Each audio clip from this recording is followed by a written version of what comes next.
ቅዱስና የተፈራህ ሕያው አምላካችን እግዚአብሔር ሆይ እናመሰግንሃለን።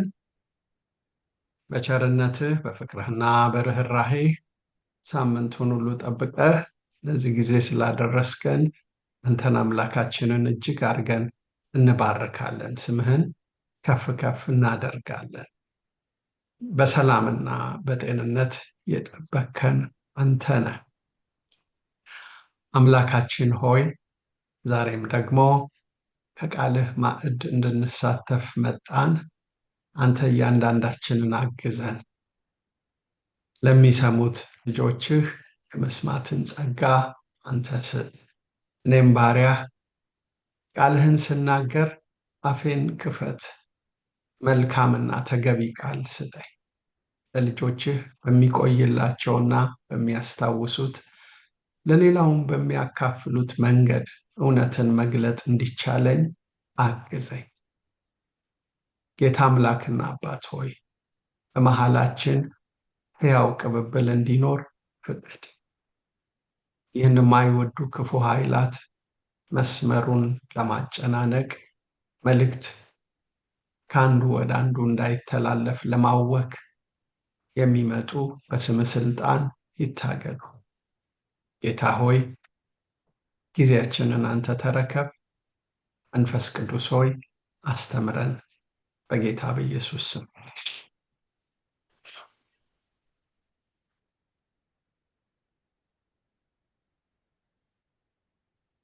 አምላካችን እግዚአብሔር የተባረከና የተመሰገነ ይሁን። ባለፈው ታስታውሱ ከሆነ የባላደራው እንከን የለሽ ምሳሌ የሚለውን ሐሳብ ጀምረን ጳውሎስ ስለ ባላደራ እንከን የለሽ ምሳሌ ተልእኮውን በሚገባ ስለሚወጣ ማንነት ሲናገር በቀዳሚነት ጌታችን መድኃኒታችን ኢየሱስ ክርስቶስን ማንሳቱን ቅደም ተከተል ጠብቀን የዚህ ጌታ ልዩ መለያውን የትንሣኤ ጌትነቱን፣ እጹብ ድንቅ ማንነቱን፣ መሲህነቱን እንዲሁም በሐሳቦቹ ዙሪያ ሊሰለጥንና ከፍ ከፍ ሊል የሚገባው የአስተሳሰብ አድማሱን የትዝታ ቋቱን ሊቆጣጠር የሚገባው እውነተኛ ማንነት ጌታ ኢየሱስ ክርስቶስ መሆኑን፣ ክርስቶስ ተኮር ወንጌል የኔም ወንጌል ብሎ የሚለው መሆኑን፣ ስለ ወንጌሉ መከራ በዝርዝር ካስረዳ በኋላ ወንጌል አይታሰርም የሚለውን ሐሳብ አንስተን ዛጋ እንደቆምን አስታውሳለሁ። ዛሬ ጎርደን የተውነውን ያንን ሐሳብ በማንሳት እንቀጥላለን። መከራ ለግብ ሐዋርያው ምን ይላል? እስካሁን ከ11 እስከ 13 ላይ ባለው ሐሳብ ላይ ነው ያለ ነው። ቃሉ የታመነ ነው። እንዲህ የሚለው ከእርሱ ጋር ከሞትን ይቅርታ ከቁጥር 9ና 10 ተጎርዶ የቀረው ቁጥር 10 ነበር። ስለዚህ እነርሱ ደግሞ በክርስቶስ ኢየሱስ ያለውን መዳን ከዘላለም ክብር ጋር እንዲያገኙ ስለተመረጡት በነገር ሁሉ እጸናለሁ የሚለውን የቁጥር 10 ሐሳብ ሳንሸፍን ነው ዛሬ ደግሞ የምናነበው ከቁጥር 11 እስከ 13 ይሆናል። ቃሉ የታመነ ነው።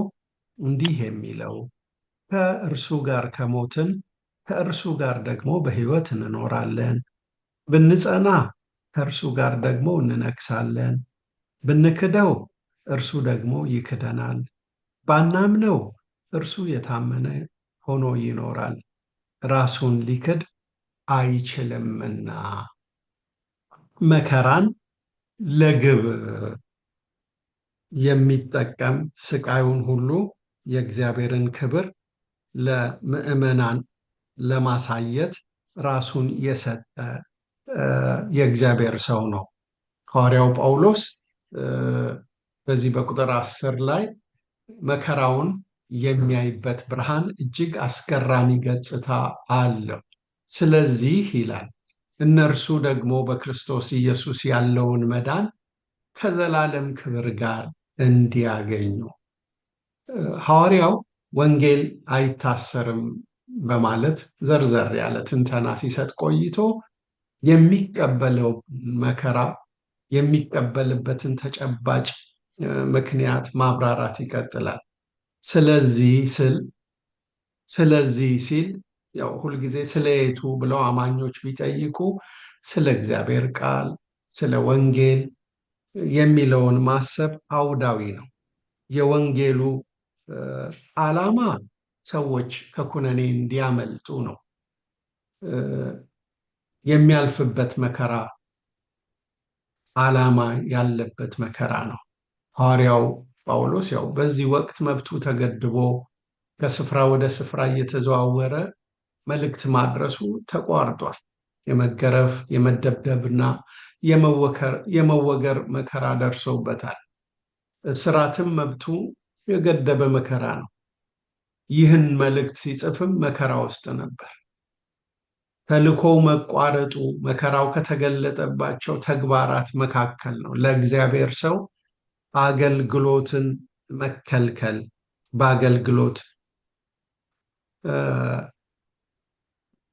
መገደብ ትልቅ ስቃይ ነው። መልእክት ኖሮት አደራ ማቀበል ሲገባው በውጪ ኃይላት ተጽዕኖ ምክንያት ተልእኮው መገደቡ በጣም ልብን ይጎዳል። ምክንያቱም ሐዋርያው ወንጌል ላልዳኑት እንዲደርሳቸው የዳኑትም ታንጸው እንዲገነቡ ወንጌል ከስፍራ ወደ ስፍራ እየተንከራተተ ሰብኳል። ይህን ያደረገው የጌታ መንፈስ የሚሰጠውን አርነት አማኞች እንዲቀበሉ ነው። የጌታ መንፈስ ባለበት በዚያ አርነት አለ። ያልዳኑት ሲድኑ፣ የዳኑት ደግሞ ያው ይታነጻሉ። እነዚህን ዋጋዎች የሚከፍለው መከራው ስለሚያስገኘው ጥቅም አማኞች ሳይታክቱ በዚህ መከራ ውስጥ ለግብ እንዲሰናዱ እያሰበ እንደሆነ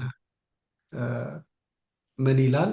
መዳንን ከዘላለም ክብር ጋር እንዲያገኙ ነው። መዳን እንዲገኝ ነው እኔ ስለ ወንጌል ዋጋ የምከፍለው።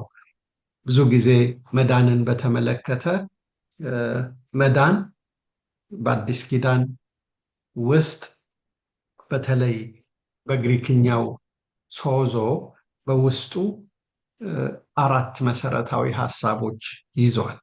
መላቀቅ፣ አንቆ ከያዘን ከየትኛውም አይነት ኃይል ነፃ መሆንን የሚመለከት ነው። ዴሊቨረንስ ይባላል። ሶዞ ዴሊቨረንስ ነው። የመጀመሪያ ሐሳቡ ውስጡ ያከማቸው ነገር ለብዙ ነገር ተገዝተን ከብዙ ነገር በታች ተጽዕኖ ውስጥ ሆነን ጌታ የማዳን እውነቱን ወደ ሕይወታችን ሲያመጣና ሲያድነን ያላቅቅ አንቆ ከያዘን ነገር በባርነት ውስጥ ካቆየን ነገር መዳን ሌላ ውስጡ የተሸከመው በረከት ፈውስ ነው። ሂሊንግ በመገረፉ ቁስል ተፈወሳችሁ። በመዳን ባርኮት ውስጥ መላቀቅ ብቻ ሳይሆን መፈወስም የጨመረ ነው። ቀጥሎ መጠበቅ ነው። ፕሪዘርቬሽን አንድን ነገር ፍሬሽነሱን ሳይቀይር ለረጅም ጊዜ እንዲቆይ ምግብ ለምሳሌ በሪፍሪጀሬተር ውስጥ እናቆያለን። ይሄ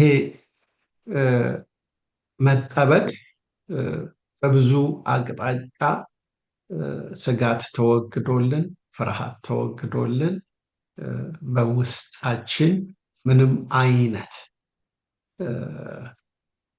ድነታችንን አደጋ ውስጥ የሚጥል ነገር ሳይኖር ተጠብቀን እንድንቆይ ነው። አንዳንድ ጊዜ ለምሳሌ በሀገራቸው በብዙ ጉዳት ውስጥ ያለፉ ሰዎች ወደ ነፃነት ክልል ከተሻገሩ በኋላ የቀድሞ አይነት ስጋት በህልማቸው ይመጣል። ያሰቃዩቸው ሰዎች የሚይዟቸው ይመስላቸዋል። ግን ከዛ ባርነትን፣ ስቃይን ከቀመሱበት ክልል ባለፉ ቅጽበት የተጠበቁ ናቸው። በቃ አምልጣችኋል ሲባሉም ትናንትና የቆዩበት ባርነትና ስጋቱ ግን ያሳቅቃቸዋል። ይሄ መጠበቅ የሚለው ነገር መላቀቅ የዘለቀ መሆኑን የሚያስገነዝብ ሀሳብ ነው እና ፕሪዘርቬሽን ይባላል። ዴሊቨራንስ፣ ሂሊንግ፣ ፕሪዘርቬሽን የመጨረሻው ዋስትና ነው። ሴኪሪቲ በድነታችን ውስጥ ይሄ ጌታ የሰጠን ነገር ዘላቂ የሆነ መሆኑን እንድናይ ነው እና ጳውሎስ ስለተመረጡት የሚጸናው መጽሐፍ እዚህ ቦታ እንደሚነግረን መዳንን ከዘላለም ክብር ጋር እንዲያገኙ። እዚህ መዳን ብሎ የሚጠራው ነገር መላቀቅን፣ መፈወስን፣ መጠበቅን፣ ዋስትና፣ የዘላለም ክብር እንዲያገኙ የሚለው ነገር እዛ ስንሄድ የሚወድቅልን በስጦታ መልክ የምናገኘው ነገር ብቻ ሊሆን አይችልም። ይልቁንም የጌታ አብሮነትና ሕልውና ሰው ኃጢአት ሲሰራ ያጣው የጌታን ሕልውና እና የጌታን አብሮነቱን ነው። ደግሞ በሕልውና ውስጥ ብዙ ነገር አለ። ታስታውሳላችሁ? አዳም እና ሔዋን ኃጢአት ከሰሩ በኋላ በገነት ዛፎች መካከል ተሸሸጉ። ራቁትነት ተሰማቸው፣ ስጋት ገባባቸው፣ በቃ ድንጋጤ ያዛቸው፣ የሚጠቁ የሚፈሩ ሆኖ ክብር ሲጎድለው ሰው ከእግዚአብሔር ሲነጠል በወደቀ ማንነት ውስጥ ሲሆን ቀልበቢስ ወና ይሆናል። እዚህ ጋር የዘላለም ክብር ብሎ ጳውሎስ የሚጠራው የጌታን አብሮነት ሕልውናውን፣ ያ ሕልውና መሀላችን ድንገት እንኳ ሲመጣ ብዙዎቻችንን የማረስረስ ኃይል፣ ካለንበት ሁኔታ የሚያወጣ ኃይል፣ ታላቅ መጎብኘትን ስለሚያመጣ ደስታችን በቃል የማይገለጥ ይሆናል። ደግሞም የከበበን ነገር እጅግ በጣም አስደሳች ይሆናል። ስለዚህ እዚህ ጋር መዳንን ከዘላለም ክብር ጋር እንዲያገኙ፣ ይሄ የዘላለም ክብር የጌታ አብሮነት ነው። ቀጥሎ ጳውሎስ ስለተመረጡት እጸናለሁ ይላል። መከራውን ለግብ ካረገ በኋላ የጽናቱን ዓላማ በመጽናት ማጽናት ነው። ብዙ ጊዜ እነዚህን ቃላት ደጋግሜ ሳነሳቸው ትሰሙኛላችሁ። በመጽናት ማጽናት። ስለተመረጡት ማለት ምን ማለት ነው? ስለተመረጡት የሚለው ሐሳብ እግዚአብሔር በጸጋው ወንጌል ሰምተው ለዳኑት እሺ ላሉ ሰዎች የሰጣቸውን ባርኮ ለማመላከት የዋለ ቃል ነው። ሐዋርያው በቆላስይስ 3:12 ላይ ተመረጣችሁ፣ ተወደዳችሁ፣ ለራሱ ለያችሁ በማለት እግዚአብሔር ከነርሱ የሚፈልገውን ነገር እንዲያስተውሉ የጋበዘበትን ሁኔታ ሲያስረዳ እንመለከታለን። በቆላስይስ 3:12 በዚያ ስፍራ የተጠቀሱት ሰዎች መመረጣቸውና መወደዳቸውን አስመልክቶ እነርሱ ያዋጡት የለም። ጥንት እስራኤልን ዛሬ ደግሞ አማኞችን እግዚአብሔር ወደ ራሱ ያስጠጋበት ሁኔታ በራሱ ማንነት ውስጥ ተቀምጧል። እስራኤል ስለመመረጧ ኩራት እንዳይሰማት እግዚአብሔር የሰጠውን ማሳሰቢያ በዚህ አጋጣሚ ማስታወሱ ይጠቅማል። ምናልባት እናንተ ወደኋላ ታነቡታላችሁ። በዘዳግም 7 ቁጥር 7 እና 8 ላይ እስራኤል ለየት ብላ ስለመመረጧ እንዳይሰማት ምርጫ በመራጩ ውስጥ ያለ ክስተት መሆኑን ለማስረዳት እንዲህ ይላታል። እግዚአብሔር የወደዳችሁና የመረጣችሁ ከአሕዛብ ሁሉ በቁጥር ስለበዛችሁ አይደለም፣ እናንተ ከአሕዛብ ሁሉ በቁጥር ጥቂቶች ነበራችሁና፣ ነገር ግን እግዚአብሔር ስለወደዳችሁ ለአባቶቻችሁም የማለላቸውን መሐላ ስለጠበቀ፣ ስለዚህ እግዚአብሔር በጽኑ እጅ አወጣችሁ፣ ከባርነት ቤት ከግብፅ ንጉሥ ከፈርዖን እጅ አዳናችሁ ይላቸዋል። የእናንተ መዋጮ የለበትም ወገኖቼ። እኛ ራሳችን ከእንስሳትም ሆነ ከፍጥረታት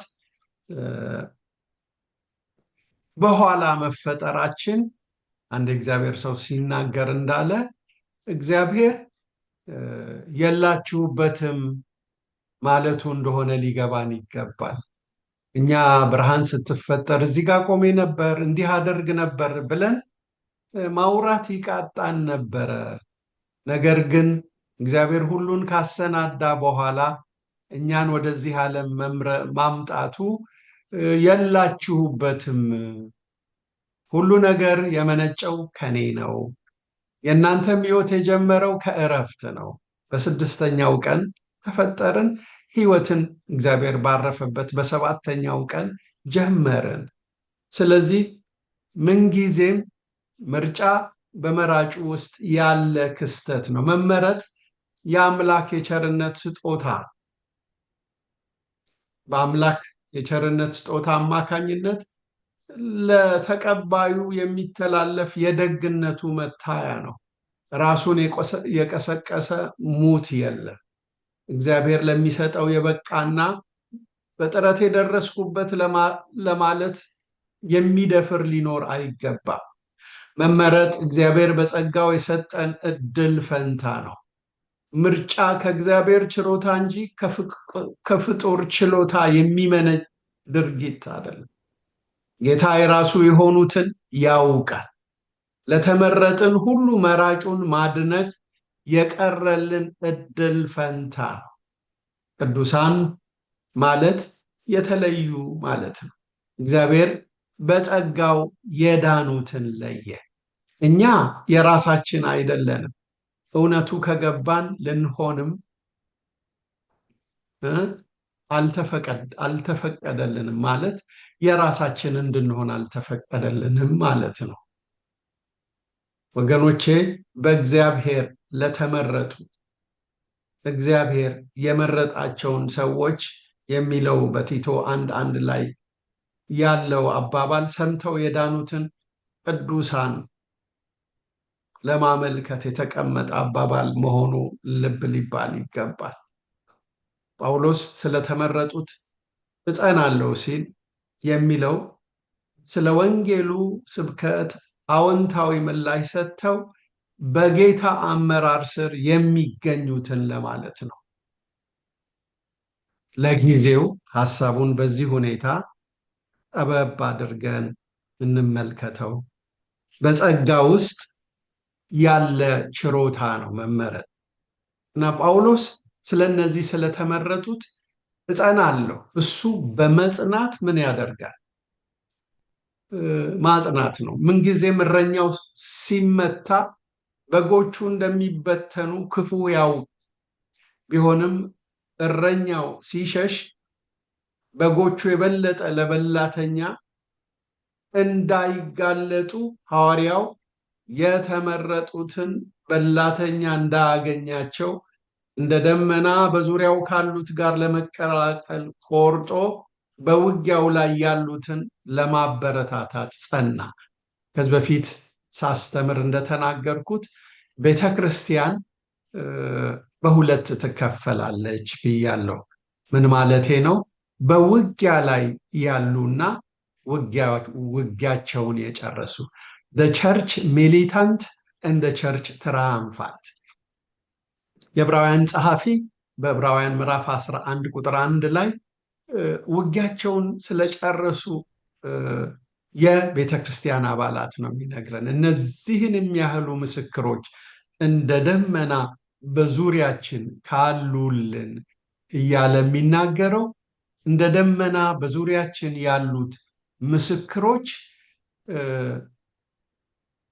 ውጊያቸውን ጨርሰው እኛን የሚያበረታቱ በመንፈስ ቅዱስ እገዛ በሐሳባችን ውስጥ እየመጡ በጽናታቸው የሚያጸኑን ናቸው። ለምሳሌ የተስፋዬ ጋቢሶን መዝሙር አየሁ አየሁ አየሁ አብርሃምን አየሁ የእግዚአብሔርን ወዳጅ ይስሐቅን ሊሰዋ ለሰይፍ የሚያዘጋጅ አየሁ አየሁ አየሁ እነ እስጢፋኖስን ዓለም ሲጠላቸው አምነው ኢየሱስን ያ አቤት ሲያስቀና ያ አሟሟታቸው ለዓለም ሲያማልዱ ልክ እንደ ጌታቸው ቅዱሳን በኖሩት ኑሮ ዙሪያችንን ከበው ምሳሌ ይሆኑናል። የዳዊትን ሕይወት ምሳሌ ላድርግና በሐዘን በችግሬ ሐዘኔን ችግሬን ልተወውና ጌታን ከፍ ላድርገው በምስጋና እያሉ በየዘመኑ የተነሱት ሰዎች የቅዱሳንን ምሳሌነት እያሰቡ ይጸናሉ እና ጳውሎስ እዚህ ጋር ስለተመረጡት እጸናለሁ ሲል ያው መጽናት ተፋላሚ ሁኔታን ተቋቁሞ በቦታ መቆየት ነው። ግፊያው ከአቅም በላይ ቢሆንም ጳውሎስ ስሙ ጠፍቷል። በብዙ ስቃይ ውስጥ ነው ያለው። እየተራበ ያለበት ጊዜ ነው። በብርድ እየተንቀጠቀጠ በከፍተኛ ስቃይና ሕመም ውስጥ ያለበት ጊዜ ነው። ለዚህ ነው ወደ መጨረሻ ምዕራፉን ስታነቡ እገሌ ጋር የተውኩትን በርኖስ ይዘህልኝ ና ብሎ ለጢሞቴዎስ ማሳሰቢያ ይሰጣል። ምናልባት ነፍሱ እስከዚያ ድረስ ከቆየች ብሎ ያስባል። በብዙ ስቃይ ውስጥ ነው ያለው፣ ግን አላፈገፍግም፣ ሞቴን የተሰበከው እውነት ጋር አደርገዋለሁ እንዲል ያደረገው በመጽናት እሱ ውስጥ በሚታየው ጽናት ሌሎቹም ልክ እንደሱ እንዲሉ በሚያደርጋቸው ብርታትን፣ ጥንካሬን፣ እምነትን በውስጣቸው በሚጨምር አቋም ውስጥ እንዲገኙ ነው ይሄንንም አደርገው ይላል። ቁጥር 10ን ጨረስን። ዛሬ የባላደራው ምሳሌ እንከን የለሽ ምሳሌ ክፍል 2ን እናያለን። ቀደም ብለን አንብበነዋል። እዛ ላይ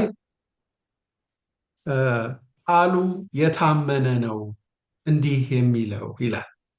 ሐዋርያው ጳውሎስ ይህንን ነገር እንደ መግቢያ ጥሎ ሊያፍታታው ለሚፈልገው ነገር አድርጎ ሲጠቀምበት እናስተውላለን።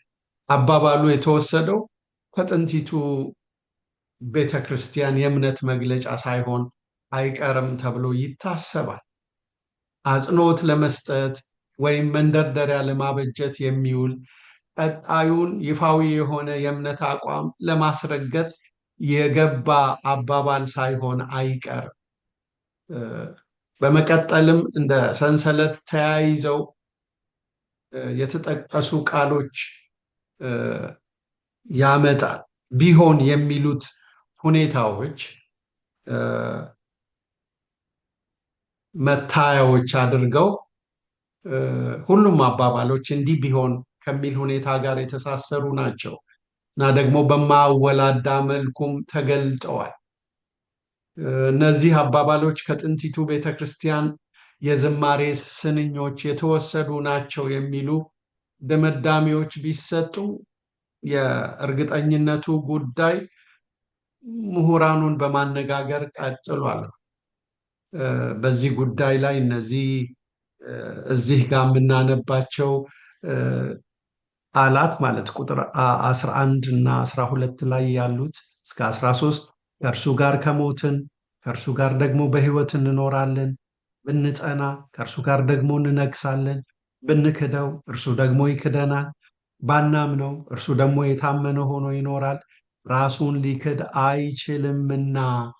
እነዚህ በቢሆን የተቀመጡ ሐሳቦች ናቸው እና ሐዋርያው መዝሙሩ የሐሳብ ፍሰቱን ጠብቆ ቀደም ብሎ መዳን ከዘላለም ክብር ጋር እንዲያገኙ ብሎ ከተናገረው የክብር ሐሳብ ጋር የተያያዘ ሊሆን ይችላል የሚለው ግምት የሚስማማቸው ብዙ ናቸው እና እንደውም መዝሙሩ አማኞች በፈተናቸው ወቅት ለሰማዕትነት የሚያበረታታቸው ነው የሚሉ ብዙዎች አሉ። ሐዋርያው ምንም እንኳ አስቸጋሪ፣ ፈታኝ፣ ተስፋ አስቆራጭ ሁኔታ ውስጥ እያለፈ ቢሆንም ብዙዎች ከበውት እውነትን እየገለጠ ባስተማረባቸው ዓመታት ከተናገረው ቅኝት ወጣ ባለመንገድ ቁርጡን የሚናገር እውነታን እንደ ሰንሰለት አያይዞ ይገልጣል እና ምን ማለት ነው?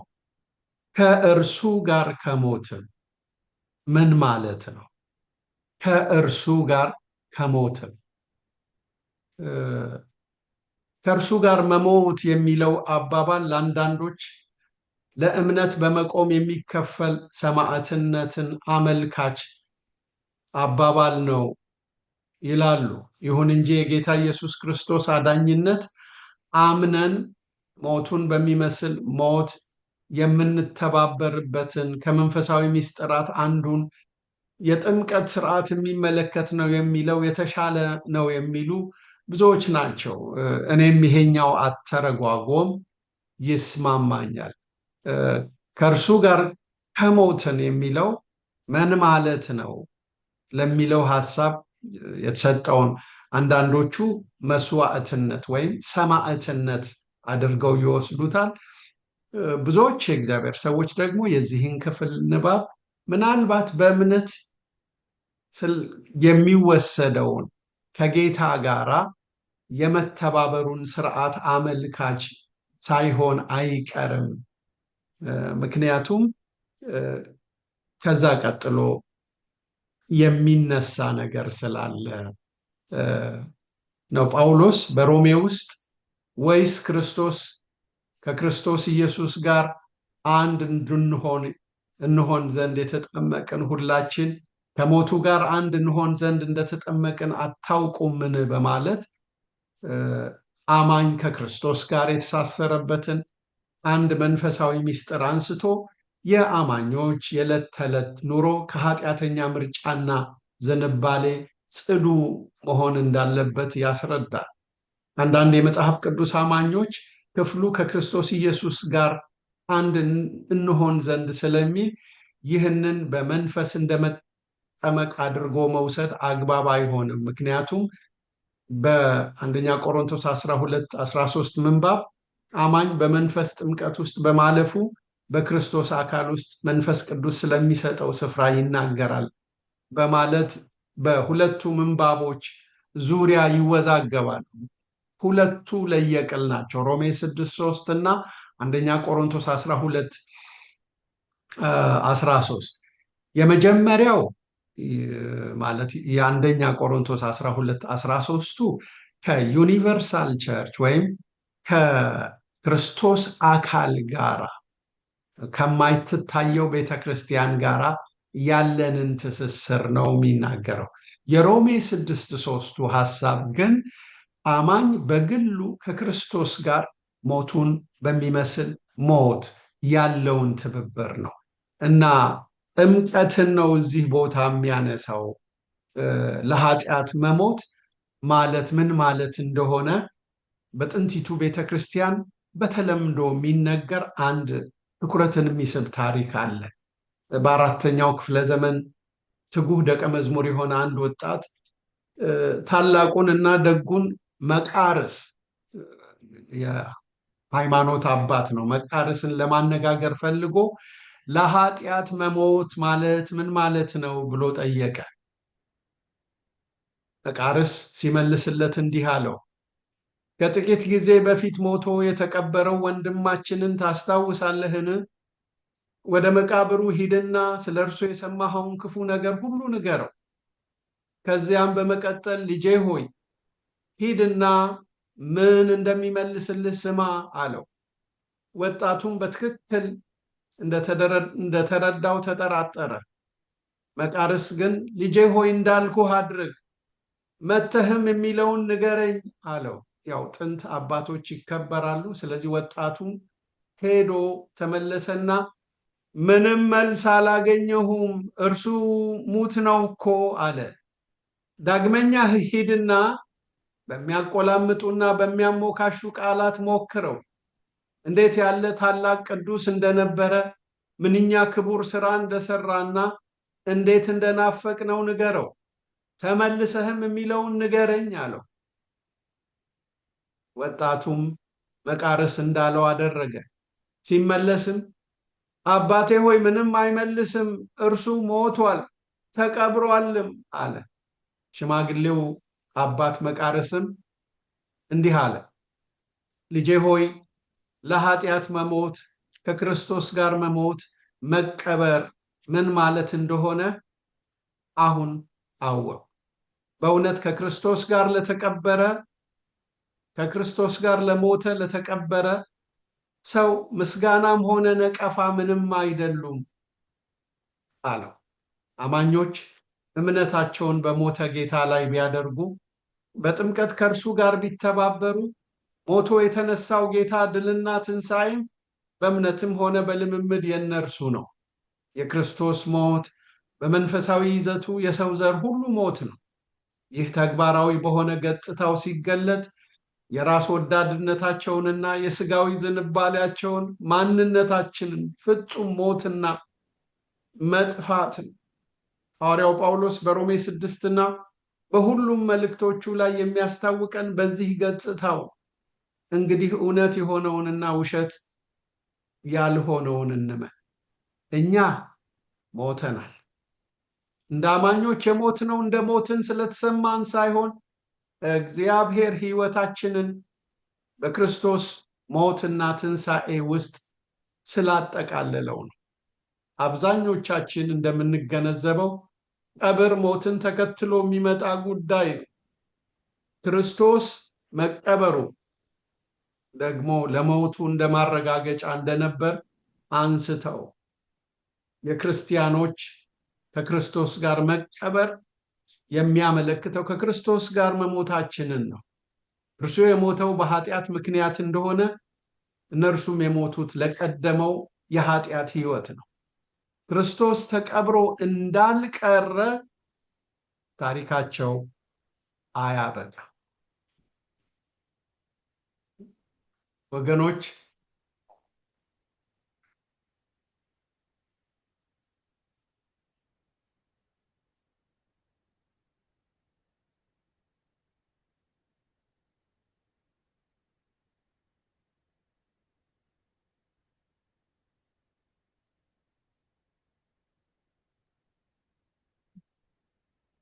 ከእርሱ ጋር ደግሞ በሕይወት እንኖራለን። ከእርሱ ጋር ከሞትን የሚለው ሐሳብ ምናልባት ረዘም ባለ ትንተና ግር ብሏችሁ ከሆነ አንዳንዶች ሞትን ከሰማዕትነት ጋር ያያይዙታል፣ አንዳንዶች ሞትን ከጥምቀት ጋር ያያይዙታል።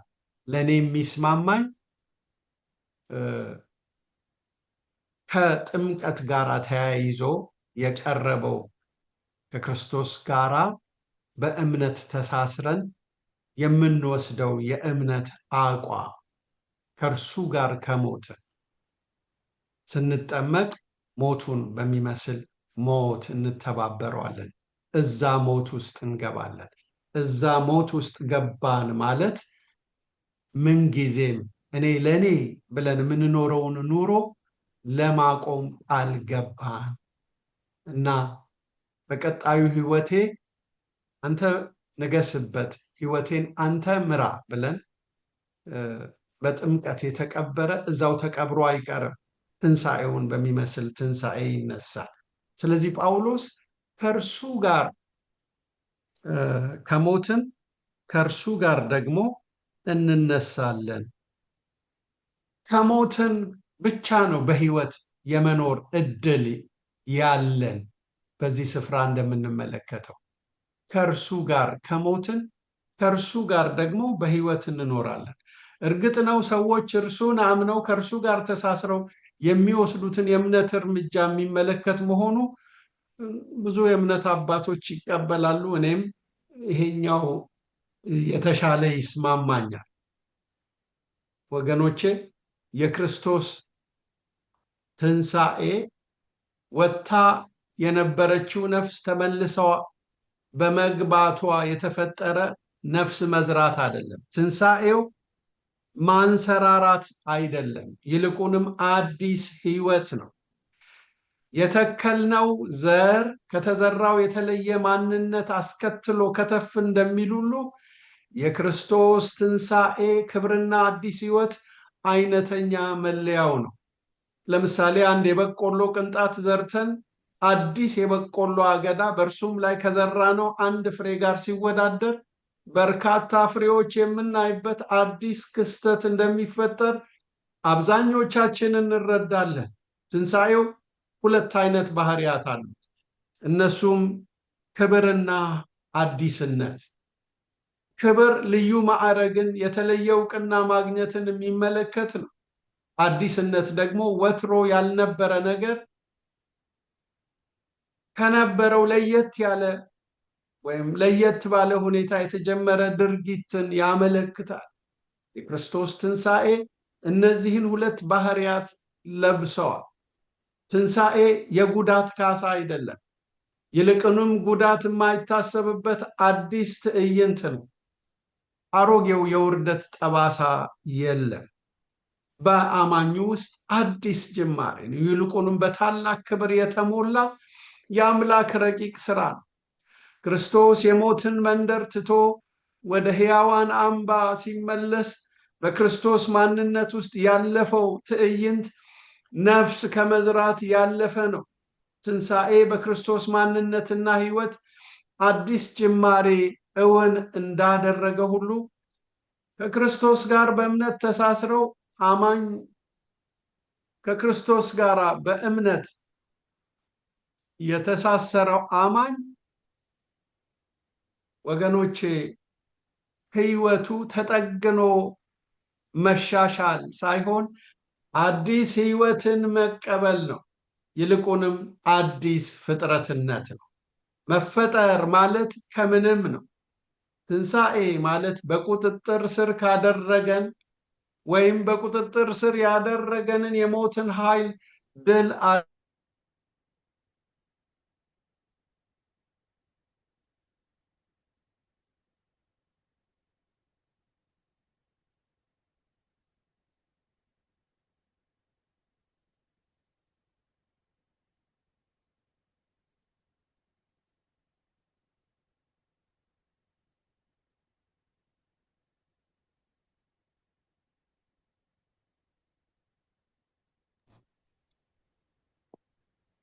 ፓስተር አትሰማም።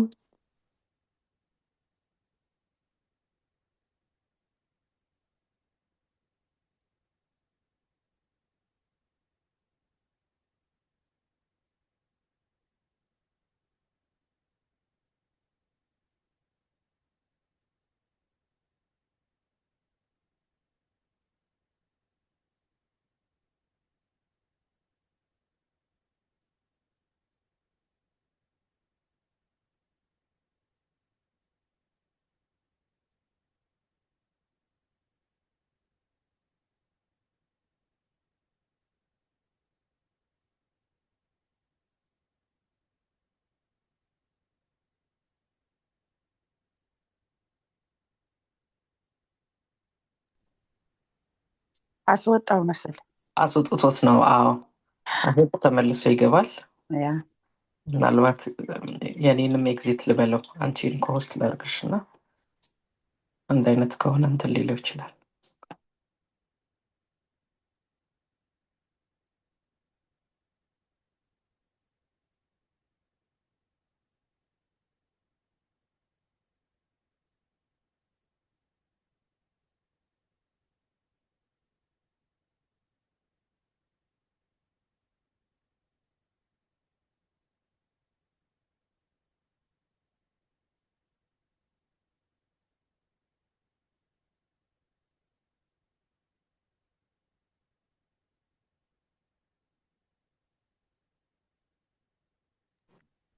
ተመልሶ እየገባ ነው። አናግሬዋለሁ።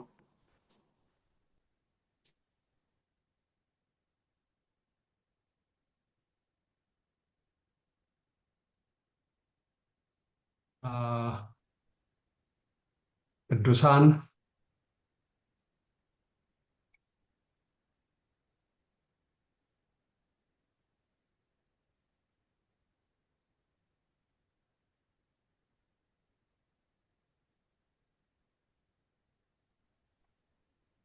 ሀሳብ አልገባህም? አይሰማም። ገብቻለሁ። አሁን ትሰማለህ?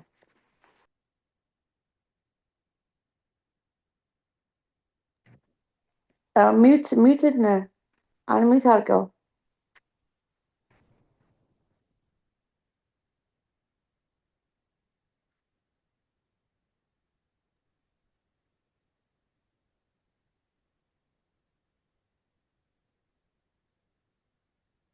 እሺ ያው ብንጸና የሚለውን እየተናገርኩ ነበር። ጊዜያችን እየተቃረበ ነው። ግድ የለም ከቆምንበት እንቀጥላለን። እግዚአብሔር ይመስገን። አይሮን ነው ኮምፒውተሩ ፍሪዝ አረገ፣ እንትኑ አስወጣኝ እና እግዚአብሔር አምላካችን የተባረከና የተመሰገነ ይሁን።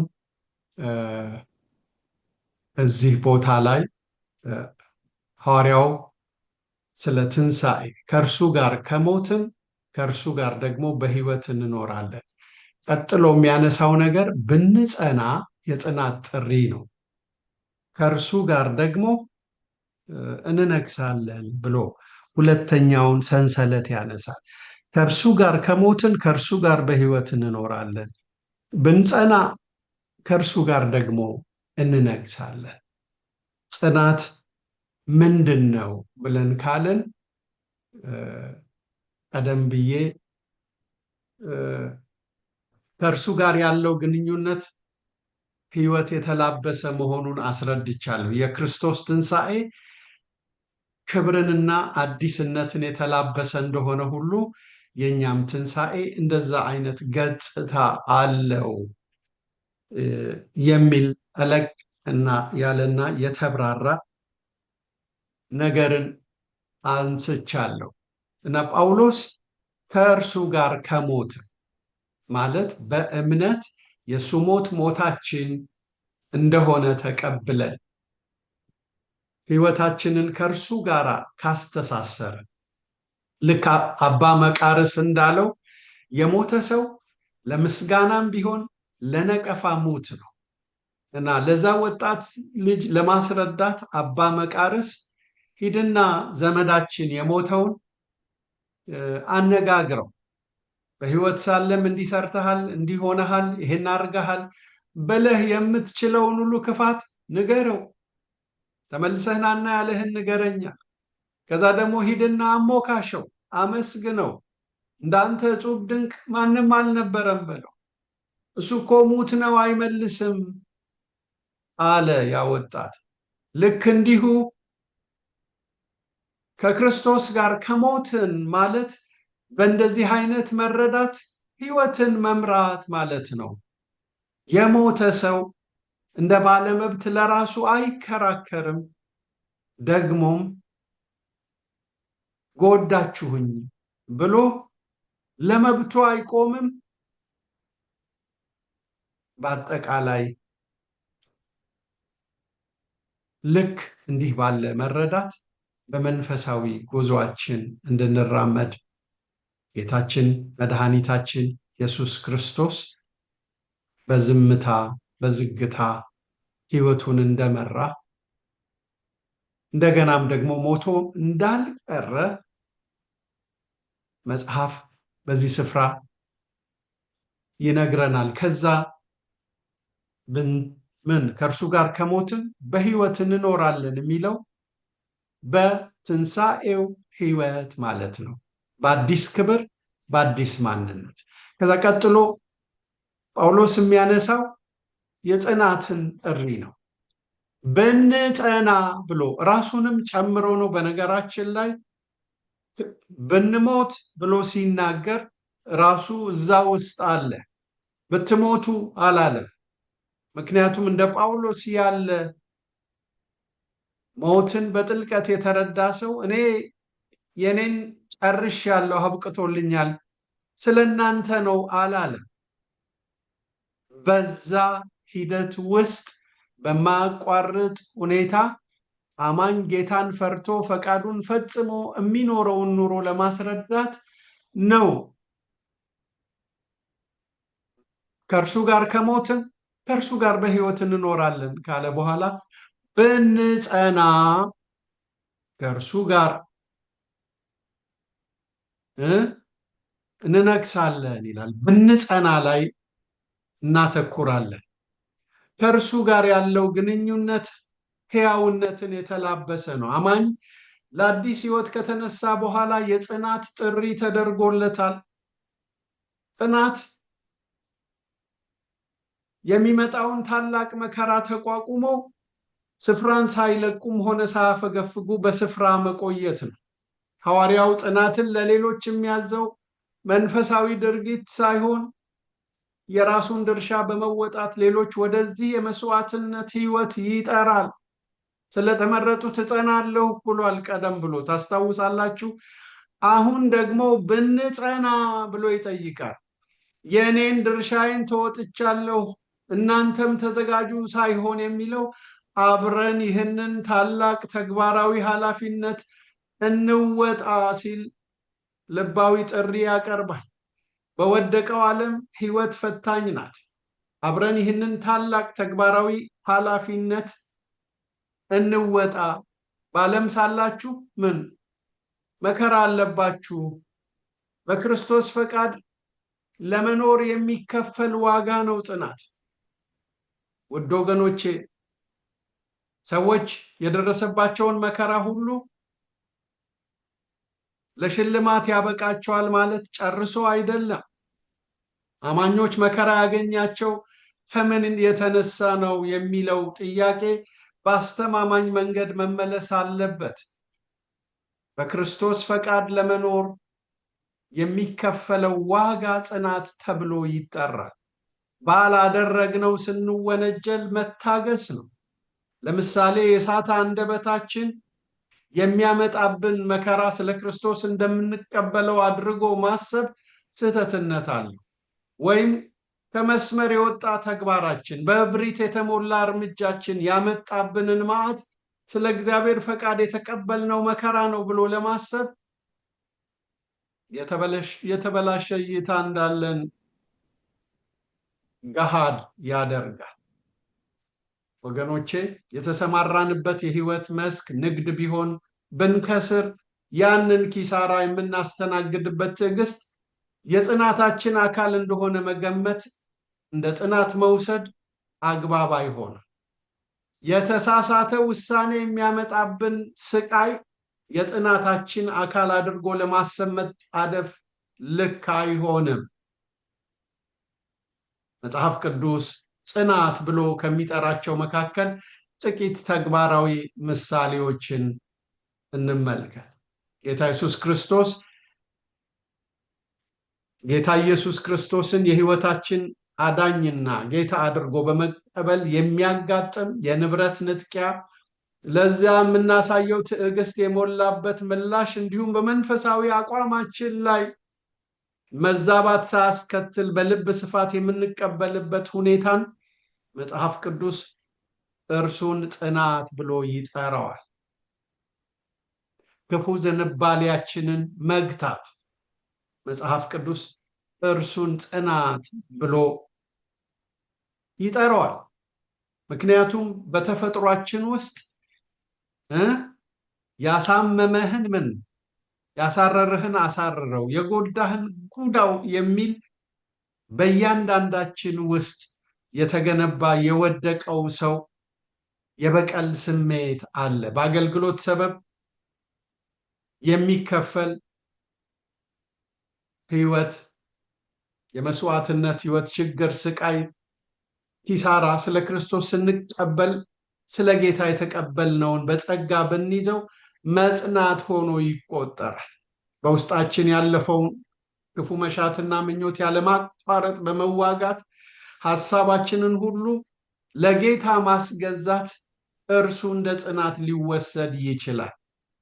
የምንቀበለው መከራ ሳይሆን መከራችንን የምንይዝበት መንገዱ ነው። ነቀፋንና ጉዳትን ለጌታ ብሎ ተቀብሎ መያዝም ከእርሱ ጋር ደግሞ እንነግሳለን። ቶሎ ብዬ ይሄን ልናገርና ልጨርስ። ብንጸና ከእርሱ ጋር መጽሐፍ ጽናት ብሎ የሚጠራው የህይወትን ግፊያ ችሎ በቦታችን ጌታን ተስፋ እያደረጉ መቆየት፣ በክርስቶስ ፈቃድ ለመኖር የሚከፈል ዋጋ ነው። ባላደረግነው ስንወነጀል መታገስ ነው። ክፉ ዝንባሌያችንን ውስጣችን ያለውን ተበቀል ልክ ልኩን ንገረው የሚያሰኝ ሌላው ሰው በሳተ መንገድ መጥቶ የዘለፋ መዓት ሲያወርድብን ከዛ ባሻገር ያለውን የጌታን ደግነትና ርኅራኄ አይተን በዝምታ ማሳለፍ። የአይሁድ ንጉሥ ሆይ እስቲ በጥፊ የመታ ማን ነው እወቅ እስቲ አንተ ነቢይ ነህ አደለ ብለው ሲያሾፉበት ጌታ በትዕግስት እና በዝምታ በልብ ስፋት የሚያደርጉትን አውቁም ብሎ እንደቻለ ቀላል አይደለም። ነቀፋንና ጉዳትን ለጌታ ብሎ ተቀብሎ በጸዳ መንፈሳዊ አቋም ውስጥ ነው። መጽሐፍ ከእርሱ ጋራ ከሞትን በሕይወት ደግሞ እንነግሳለን ብሎ ይናገራል። እንነግሳለን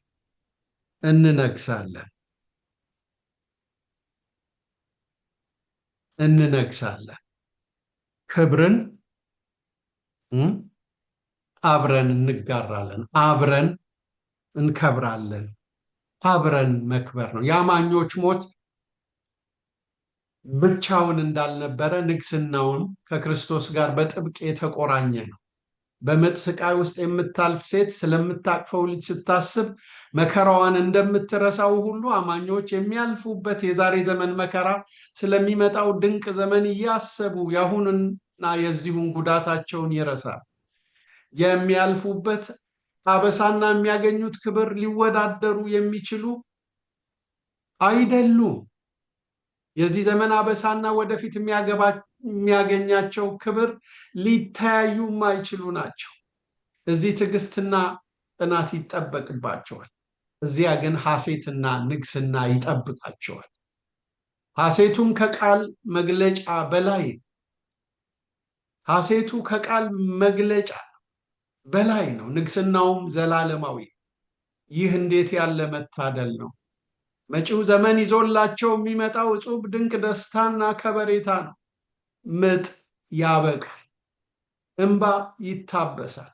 በመሆኑም የወደፊት ክብር ነፍስን በሐሴት የሚሞላና ሁሉንም ፍላጎቶች የሚያረካ ነው።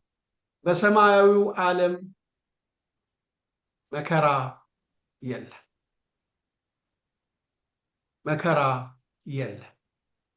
ደስታው ማቋረጥ ነው። ጤናችን በተጓደለና ችግር በገባን ሰዓት ሐኪሞችና የእግዚአብሔር ቃል አጽናንተው መከራው ጋብ ሊልን ይችላል። በሰማይ ግን ምንም መከራ የለም። በሰማይ ግን ምንም መከራ የሌለበት ንጹህ ደስታ ብቻ ወደ ህይወታችን ያለማቋረጥ ይፈሳል። በዚህ ዓለም ያሳለፍነውን አናስበው፣ ምክንያቱም ከንጉሱ ጋር አብረን የድሉ ተካፋይ እንሆናለን። ክልሉ የአሸናፊዎች በመሆኑ ተቀናቃኝ የለም። በሰማይ ደስታ ውስጥ ትጋት ጨርሶ የለም። ስለዚህ ልብ በሉ፣ አብረን መክበር፣ መከራውን የሚያስረሳ ልምምድ ውስጥ መግባት፣ ከስጋት ጽዱ የሆነ ህይወት መኖር፣ ከዛ ነፍሳዊ ፍጽምና ውስጥ እንገባለን። ነፍሳዊ ፍጽምና ወገኖቼ ጌታ ተገልጦ ሁኔታችንን ሲቀይር በነፍሳዊ ሁኔታችን ውስጥ ፍጽምናን እንጎናጸፋለን። ይህም በተግባር ላይ ሲውል ነፍሳችን በእውቀት በቅድስና በደስታ የከበረች ስለምትሆን የዘለቄታ ሐሴት ውስጥ ትገባለች ማለት ነው። በአካላዊ ሁኔታችን አስገራሚ ለውጥ ይካሄዳል። በመሆኑም የተዋረደው ስጋችን የጌታችንን ክቡር ስጋ እንዲመስል ለዘለቄታው ይለወጣል። ያኔ የከበረ አካል ባለቤቶች እንሆናለን። አብዛኞቻችን እንደምንገነዘበው ልብ በሉ፣ አብዛኞቻችን እንደምንገነዘበው ዓለሞቻችን የዚህና የዚያ ተብለው ተከፍለዋል። አንዳንዴም ያሁኑና የሚመጣው በሚል ይታወቃሉ። ያሁኑ ዓለም በብዙ ሰቆቃ መሞላቱን ማን አለ ይላል። የዚያኛው ወይም የሚመጣው ዓለማችን ግን የከበረ ነው። በመሆኑም የከበረ ሕይወት ባለቤቶች እንሆናል። የከበረ ህብረት ውስጥ እንቀላቀላለን። ኑሯችንም ከቅዱሳን መላእክት ጋር ነው። ስራችንም ዘወትር ሳንደክም ማምለክ ነው። እዚህ የጀመርነው ማህበረ ሥላሴ በሚገርምና በሚደንቅ መንገድ በአስገራሚ ውበቱ ይቀጥላል። ከአብ ከወልድና ከመንፈስ ቅዱስ ጋር ግርዶሽ ያልወደቀበት ግንኙነት ይኖረናል። ሳንደክም እናመልካለን። የወደፊቱ ተስፋችን እንዲህ ባለ ክብርና ግርማ የተሞላ ነው። ክብር ለእግዚአብሔር ይሁን። እግዚአብሔር አምላካችን የተባረከ ይሁን። ለዛሬ እዚሁ ጋር ይበቃናል። ጸልያለን። ቅዱስና የተፈራህ የው አምላካችን እግዚአብሔር ሆይ እጅግ አድርገን እናመሰግንሃለን። አንተ ስለረዳህን አብረህን ስለሆን ቀናችንን ባርክልን በጌታ በኢየሱስ። እግዚአብሔር ይባርካችሁ። አሜን። ጌታ ይባርኮት ፓስተር። ሰላም። እግዚአብሔር ይባርክ። አሜን። ተባረክ ፓስተር። አሜን። ተባረክ ፓስተር። ተባረክ ፓስተር። አሜን። በሰላም ዋሉ።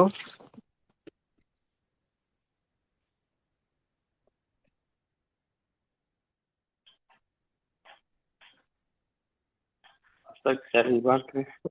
ቸርቀምን ፓስተር። አሜን።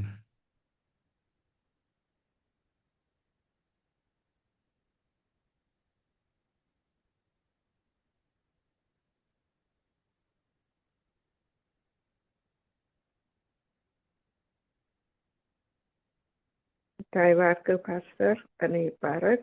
ሁላችሁም ደህና ዋሉ።